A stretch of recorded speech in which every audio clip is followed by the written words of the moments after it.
সারা দেশবাসী অপেক্ষমান তাকে এক নজর দেখার জন্য, দুটো কথা শোনার জন্য। বাংলাদেশের এই মুহূর্তটি অবিস্মরণীয়। যারা গণতন্ত্রের জন্য লড়াই সংগ্রাম করেছে তাদের জন্য এটা একটু উপমা হবে।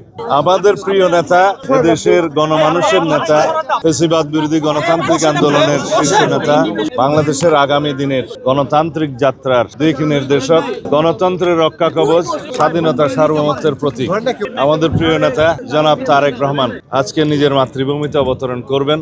দীর্ঘ 17-18 বছর কষ্টকর নির্বাসিত জীবন শেষে আমরা অত্যন্ত আনন্দিত। সারা দেশবাসী অপেক্ষমান তাকে এক নজর দেখার জন্য, দুটো কথা শোনার জন্য। আমরা সেই মুহূর্তের জন্য অপেক্ষা করছি। বাংলাদেশের ইতিহাসে, বিগত 55 বছরের ইতিহাসে যেই অবিস্মরণীয় ঘটনা আজকে ঘটতে যাচ্ছে, সারা দেশবাসী সেটা দেখবেন, আমরা দেখব, সারা বিশ্ববাসী দেখবেন। ইনশাআল্লাহ আমরা আশা করি এই মুহূর্তটিকে আমরা ঐতিহাসিক মুহূর্ত হিসেবে পালন করতে পারবো ভবিষ্যতে। আমরা দীর্ঘ 16-17 বছর অবিরাম সংগ্রাম করেছি, আন্দোলন করেছি গণতন্ত্রের জন্য, ভোটাধিকার ফিরে পাওয়ার জন্য।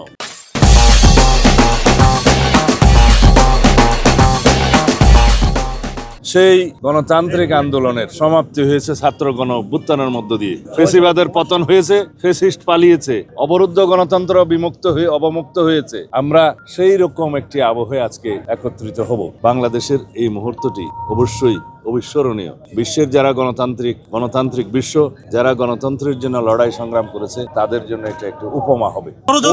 ভারতপক্ষের নির্বাচনকে বানচাল করতে পারে, অবশ্যই সেটা দুঃস্বপ্ন। আপনারা সেটা সামনে দেখতে পাবেন।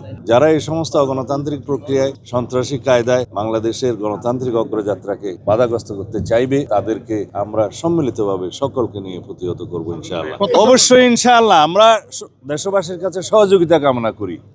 গণতান্ত্রিক উত্তরণের পরে বাংলাদেশের সত্যিকারভাবে বৈষম্যহীন এবং একটি গণতান্ত্রিক শক্তিশালী রাষ্ট্র বিনির্মাণ, সুশাসনের রাষ্ট্র প্রতিষ্ঠা করার জন্য সকলের সহযোগিতা চাই।